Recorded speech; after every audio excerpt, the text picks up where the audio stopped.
नमस्कार, आप देख रहे हैं आज तक। आपके साथ मैं हूं सईद अंसारी। पूरे आज तक परिवार की तरफ से आप सभी को दीपावली की हार्दिक शुभकामनाएं। दिवाली के रोशन पर्व पर पूरा देश जगमग हो रहा है और हर साल की तरह इस बार भी प्रधानमंत्री नरेंद्र मोदी ने अपनी दिवाली सीमा पर सैनिकों के साथ मनाई। तो खबरदार के इस दिवाली विशेषांक में हम पीएम मोदी के दिवाली मिलन का पूरा विश्लेषण करेंगे। हर बार की तरह इस बार भी पीएम मोदी ने जवानों के साथ दिवाली मनाई है, जिसके लिए आज वो जैसलमेर बॉर्डर पहुंचे, जहां उन्होंने जवानों को मुंह मीठा कराया और देश के दुश्मनों के दांत खट्टे करने वाले संदेश दिए। पीएम मोदी ने 1971 के युद्ध के भारतीयों के शौर्य की भूमि बनी लोंगेवाल पोस्ट पर जवानों को दिवाली की शुभकामनाएं दी।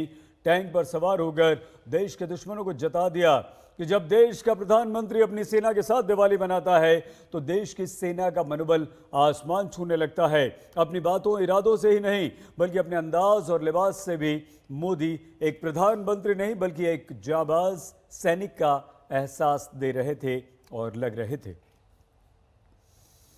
जैसलमेर बॉर्डर पर हमारे देश के जवानों के साथ देश के प्रधानमंत्री नरेंद्र मोदी के दिवाली मिलन में चीन और पाकिस्तान के लिए भी सबक छिपा है, जिसकी बात हम बाद में करेंगे। लेकिन पहले आपको प्रधानमंत्री मोदी की बॉर्डर वाली दिवाली की रोशन तस्वीरों से सजी हमारी ये रिपोर्ट दिखाते हैं। बर्फीली पहाड़ियों पर रहें या फिर रेगिस्तान में, मेरी दिवाली तो आपके बीच आकर ही पूरी होती है। फिर से दिवाली आई है और फिर से सरहद पर जवानों के संग पीएम मोदी ने दिवाली मनाई है। उन वीर माताओं, बहनों और बच्चों को दीपावली की हार्दिक शुभकामनाएं देता हूं। उनके त्याग को नमन करता हूं, जिनके अपने बेटे हो या बेटी आज त्योहार के दिन पर भी सरहद पर तैनात हैं। वे भी, परिवार के सभी लोग भी अभिनंदन के अधिकारी हैं। पीएम मोदी चाहे जहां भी रहें, दिवाली के दिन उनका जवानों से अपॉइंटमेंट फिक्स रहती है। इस बार पीएम मोदी जैसलमेर बॉर्डर पहुंचे। जरा प्रधानमंत्री का लिबास देखिए, बिल्कुल एक फौजी की तरह। जरा प्रधानमंत्री का रौब देखिए, बिल्कुल एक अजय जवान की तरह। आपके इसी शौर्य को नमन करते हुए आज भारत के 130 करोड़ देशवासी आपके साथ मजबूती से खड़े हैं। आज हर भारतवासी को अपने सैनिकों की ताकत और शौर्य पर गर्व है। देश के सैनिक परिवार से दूर सरहद की रक्षा में तैनात होकर देश की दिवाली को शुभ बनाते हैं। देश का प्रधानमंत्री खुद उनके बीच जाकर उनका मुंह मीठा करवाता है, क्योंकि सैनिक हैं तो देश की सुरक्षा है, समृद्धि है, खुशियां हैं।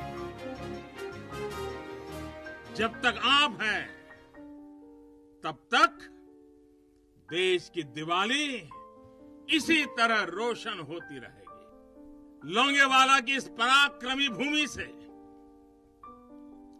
वीरता और साहस की भूमि से, त्याग और तपस्या की भूमि से मैं फिर एक बार आप सबको भी और देशवासियों को भी दीपावली की अनेक अनेक शुभकामनाएं देता हूं। पीएम मोदी इस बार दिवाली मनाने के लिए जैसलमेर बॉर्डर पहुंचे, जहां उन्होंने लोंगेवाला पोस्ट पर न सिर्फ सैनिकों का हौसला बढ़ाया बल्कि अपने हाथों से उन्हें मिठाई खिलाकर ये भी जताया कि वो उनके अपने हैं, उन्हें अपना परिवार मानते हैं।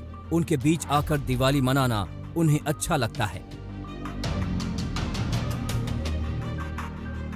आपके चेहरों की रौनक देखता हूं, आपके चेहरे की खुशियां देखता हूं, तो मुझे भी अनेक गुना खुशी हो जाती है। मेरी खुशी बढ़ जाती है। जवानों के साथ दिवाली मनाने के दौरान पीएम मोदी ने वॉर मेमोरियल पहुंचकर वीर शहीदों को नमन किया। लोंगेवाला पोस्ट वही जगह है जहां 1971 के युद्ध में भारतीय सेना के सिर्फ 120 जवानों ने पाकिस्तान की कई टैंक टुकड़ियों की समाधि बना दी थी।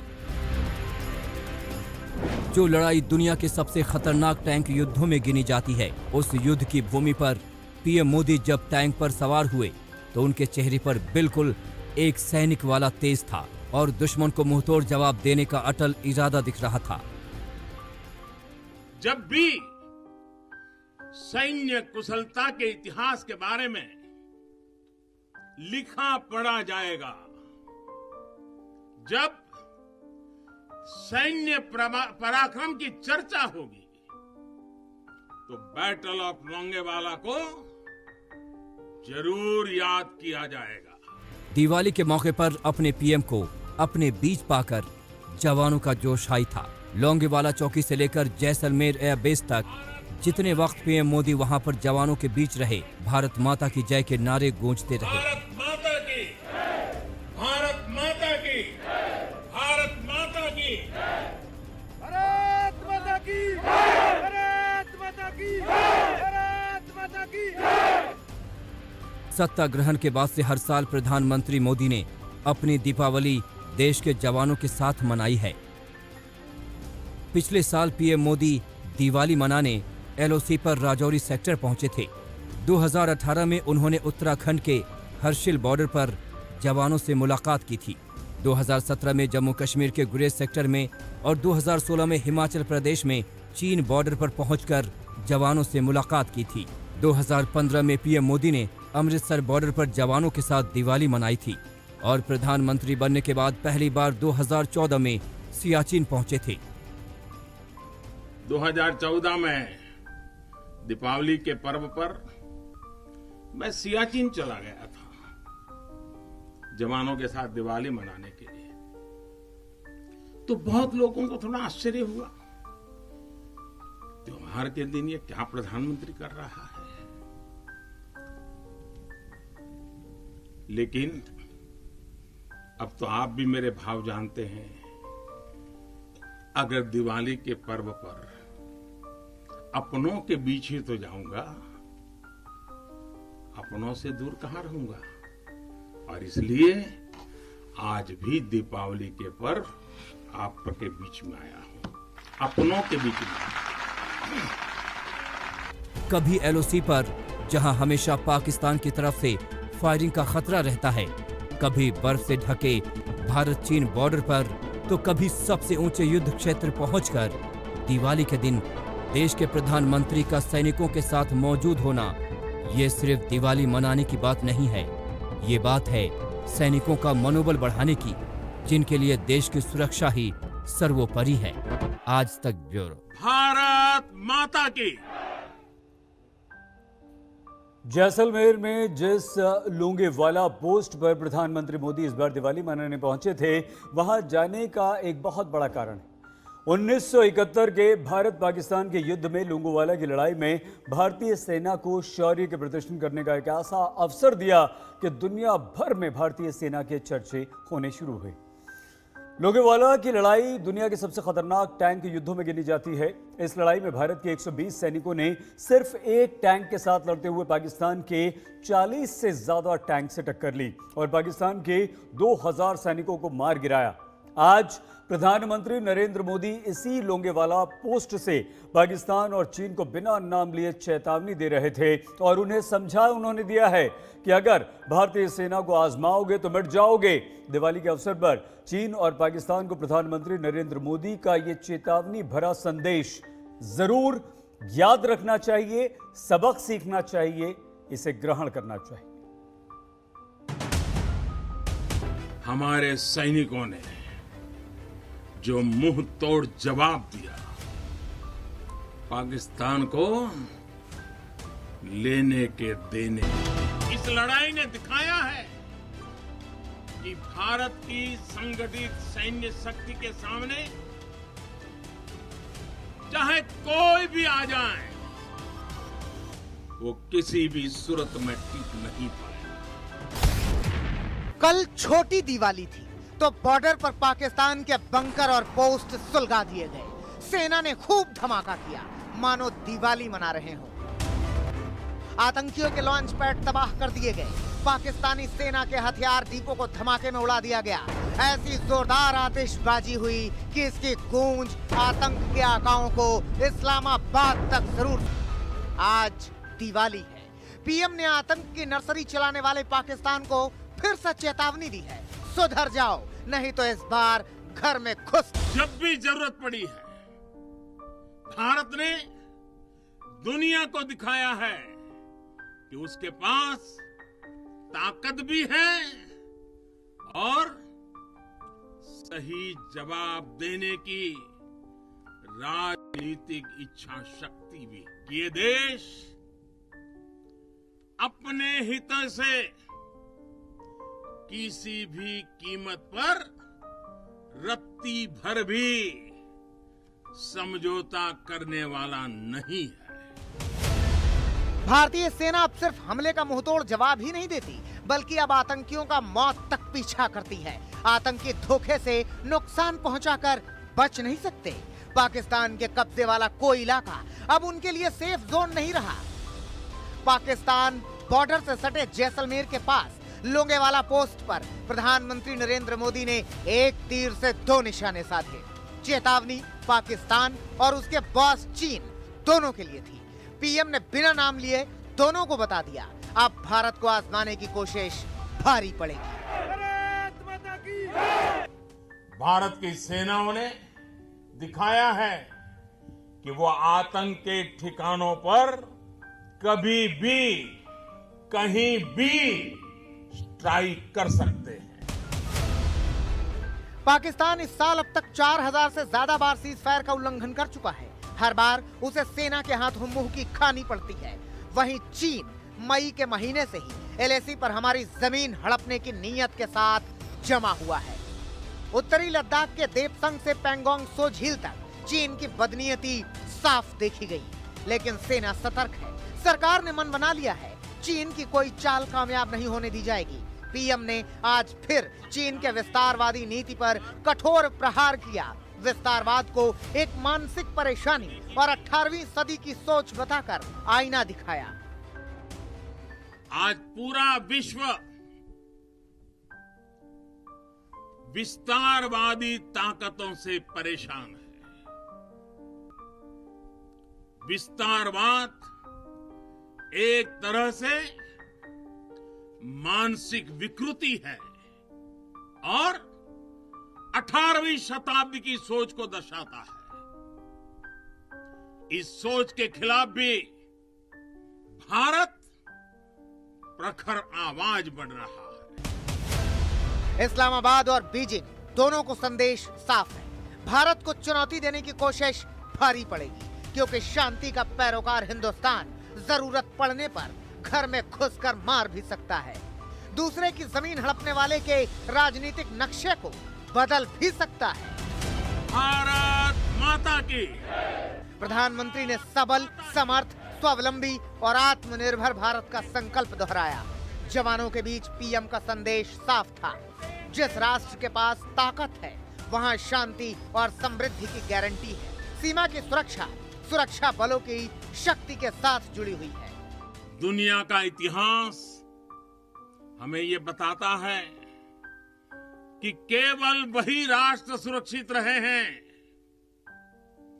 वही राष्ट्र आगे बढ़े हैं जिनके भीतर आक्रांताओं का मुकाबला करने की क्षमता थी। इंटरनेशनल कोऑपरेशन कितना ही आगे क्यों न आ गया हो, समीकरण कितने ही बदल क्यों न गए हो, लेकिन हम कभी नहीं भूल सकते कि सतर्कता ही सुरक्षा की राह है।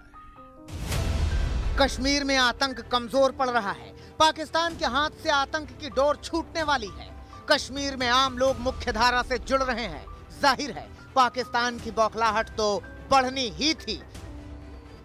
दूसरी तरफ लद्दाख के दूर दराज के वो इलाके जहां अब तक सड़क से संपर्क मुश्किल था, वहां सड़क निर्माण होना और अग्रिम पोस्ट पर सेना की पकड़ मजबूत होना चीन को अखर रहा है। दोनों साजिश रच रहे हैं, लेकिन अब हिंदुस्तान ने मन बना लिया है कि आजमाया तो मिलेगा प्रचंड जवाब। आज तक ब्यूरो। प्रधानमंत्री नरेंद्र मोदी की तरह आज तक भी हर साल सीमा पर जवानों के साथ दिवाली मनाता है। हर बार की तरह इस बार भी आज तक की टीमों ने एलओसी और पाकिस्तान से सटे इंटरनेशनल बॉर्डर पर सैनिकों के साथ दिवाली मनाई। जहां देश की सुरक्षा में तैनात हमारे जवान पूरे विधि विधान के साथ दिवाली मना रहे हैं, लेकिन सीमा की दिवाली में सबसे अलग और खास बात यह होती है कि जवानों की दिवाली भी राष्ट्रभक्ति की भावनाओं से रोशन होती है। बॉर्डर वाली दिवाली की रिपोर्ट में आपके लिए जवानों ने दिवाली की शुभकामनाएं। देश के सैनिक भी उतने ही हर्षोल्लास से दिवाली मनाते हैं जितने उत्साह से देश के बाकी लोग। फर्क सिर्फ इतना है कि हम अपने परिवारों के साथ दिवाली मनाते हैं और देश के सैनिक अपने परिवार से दूर रह जाते हैं। आज तक ने भी देश की सुरक्षा में तैनात जवानों के साथ दिवाली मनाई। जवानों के साथ दिवाली मनाने के लिए आज तक की टीम एलओसी के बेहद नजदीक बारामूला सेक्टर में जब जवानों के बीच पहुंची तो वहां लक्ष्मी पूजन हो रहा था। दिवाली का त्योहार देश का सबसे बड़ा त्योहार है और ये खुशियों का त्योहार है। दरअसल सेना भी इस त्योहार को बड़े जोश के साथ मनाती है, लेकिन फ़र्क सिर्फ इतना है कि सेना के लिए देश और धर्म जो है सबसे ज़्यादा परिव्य है, देश और देश का तिरंगा। हम यहाँ पर इस वक्त सेना के एक कैंप में हैं जहाँ पर दीपावली मनाई जा रही है। आप देख सकते हैं जवान दिए जला रहे हैं। यहाँ पर रोशनी से हर तरह जो है इलाके को जगमगाया गया है, लेकिन फ़र्क सिर्फ इतना है कि ये सर्वधर्म सभा है। आप इनमें फ़र्क नहीं कर सकते हैं कि जो जवान खड़े हैं इनमें हिंदू कौन है, मुसलमान कौन है, सिख है, क्योंकि सेना की यही परंपरा है कि हर एक त्यौहार हर एक धर्म का एक साथ मिलकर मनाया जाता है। पूजा के बाद बारी आई दिवाली के सेलिब्रेशन की। जवानों ने एक दूसरे से गले मिलकर शुभकामनाएं दी, मिठाइयां खिलाई, दिए और मोमबत्तियां जलाई। बॉर्डर पर इन जवानों की दिवाली में रौनक कम नहीं थी। सेना के जवानों के दिल में देश किस अंदाज तक बसता है उसका अंदाजा यहाँ पर दीपावली के दौरान भी खूब झलकता है। दरअसल ये जो जवान हैं इन्होंने भारत का नक्शा बनाया है और उस नक्शे की शक्ल पर ही ये मोमबत्तियाँ और दिए जला रहे हैं। यहाँ तक कि फुलझड़ियाँ भी जो हैं वो भी इसी नक्शे के आसपास जो हैं जला रहे हैं और संकेत साफ है कि देश की रक्षा सर्वोपरि, सबसे ऊपर देश की रक्षा। तो चाहे त्यौहार हो, चाहे बड़ा दिन हो, चाहे गम हो, चाहे खुशी हो, देश की सुरक्षा इन जवानों के लिए सबसे महत्वपूर्ण और सबसे खास है। वैसे सेना एक दिन पहले ही एलओसी पर दिवाली मना चुकी है। पाकिस्तानी सेना के बंकरों पर बम बरसाकर दिवाली की रात भी एलओसी पर पाकिस्तान की हर हरकत पर पैनी नजर रखते जवानों से मिलकर आज तक की टीम ने उन्हें दिवाली की शुभकामनाएं दी। पूरा देश ही हमारे लिए परिवार के समान है, तो हम यहाँ पे ड्यूटी कर रहे हैं। अभी यहाँ से फिर वापस सीओबी में जाएंगे और वहाँ जाके अपने साथियों के साथ पूरी दिवाली मनाएंगे। हम हमारी दिवाली भी इसी तरह, हमारा ये पूरा परिवार है, हम इसके साथ दिवाली बनाते हैं और जैसे हम घर पे बनाते हैं इसी तरह हम ईद भी मनाएंगे दिवाली अपने सीओबी में। मैं देशवासियों को यही बोलना चाहूँगा, जैसे कि हम अपने परिवार से दूर रहकर यहाँ पर देश की रक्षा कर रहे हैं, वैसे ही सभी अपने घर में रहकर अपने बच्चों के, अपने सभी के साथ यानी कि शांति से रहना चाहिए। इस दिवाली पर हम देशवासियों को यही कहते हैं, हम बॉर्डर पर तैनात हैं और अपने घर परिवार के साथ अच्छे तरीके से दिवाली बनाए, वो बिल्कुल सेफ है। आज तक की टीम बॉर्डर वाली दिवाली मनाने के लिए इंटरनेशनल बॉर्डर पर आरएसपुरा सेक्टर भी पहुंची, जहां सीमा सुरक्षा में तैनात बीएसएफ के कैंप दिवाली की खुशियों से रोशन है। जवान दिए जला रहे हैं, फुलझड़ी छोड़ रहे हैं, पूजा कर रहे हैं और भारत माता के जयकारे लगा रहे हैं।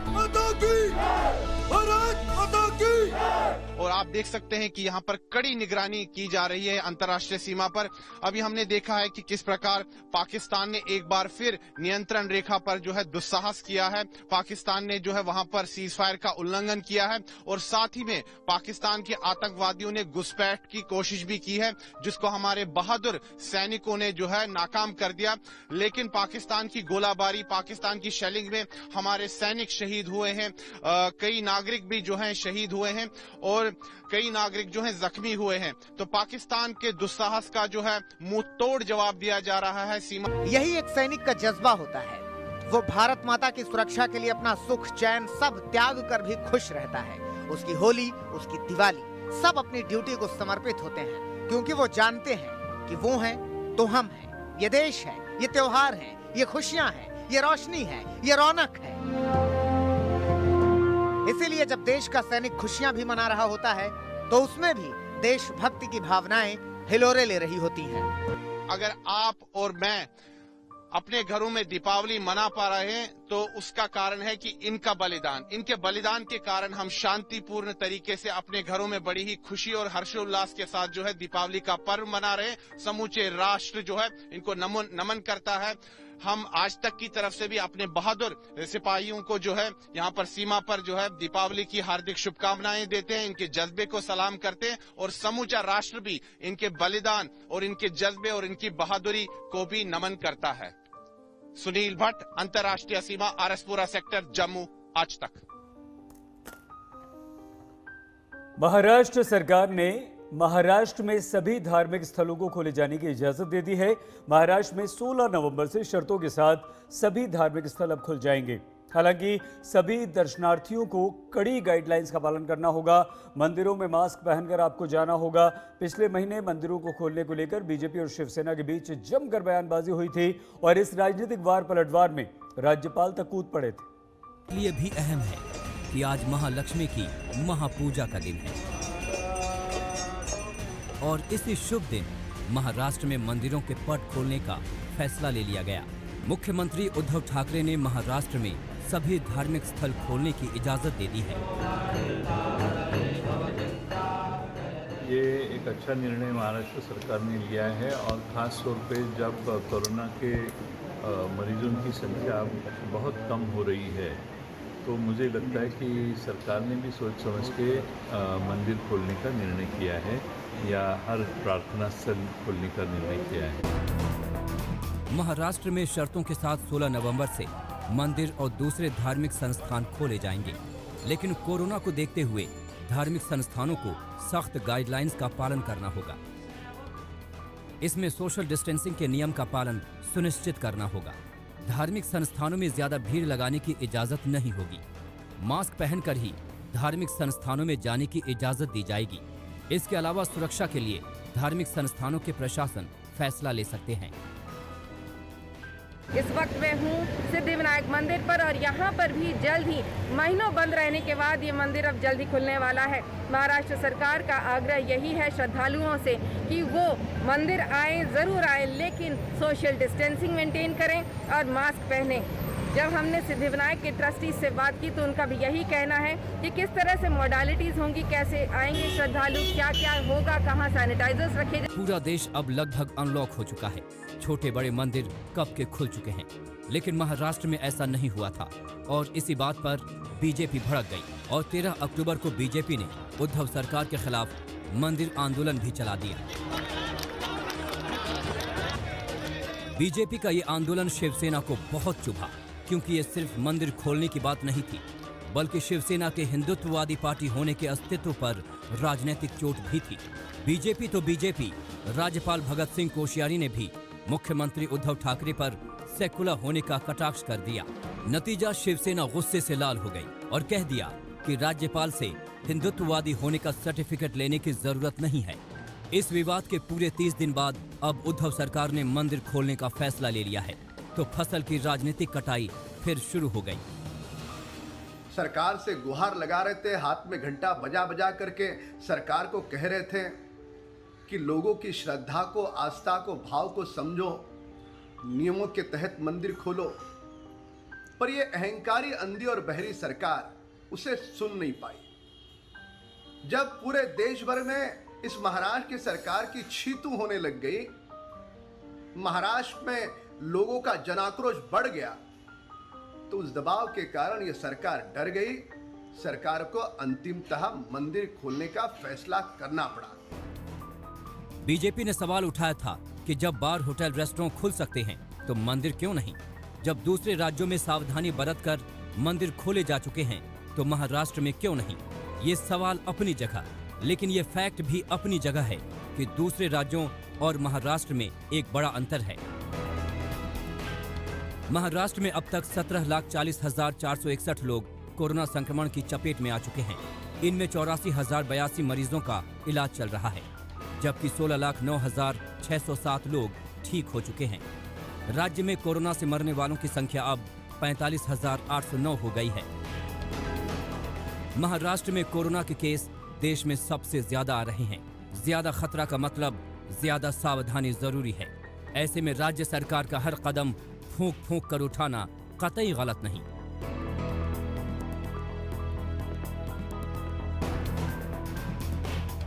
विद्या के साथ साहिल जोशी, मुंबई आज तक। बहुत छोटे से ब्रेक के लिए हम रुक रहे हैं, आप देखते रहिए आज तक। नमस्कार, मैं हूं अंजना ओम कश्यप। हमें उम्मीद है ये वीडियो आपको पसंद आया होगा। लेटेस्ट खबरों के लिए यूं ही देखते रहिए आज तक, और इस वीडियो के पसंद आने पर लाइक, शेयर एंड सब्सक्राइब करना ना भूलें।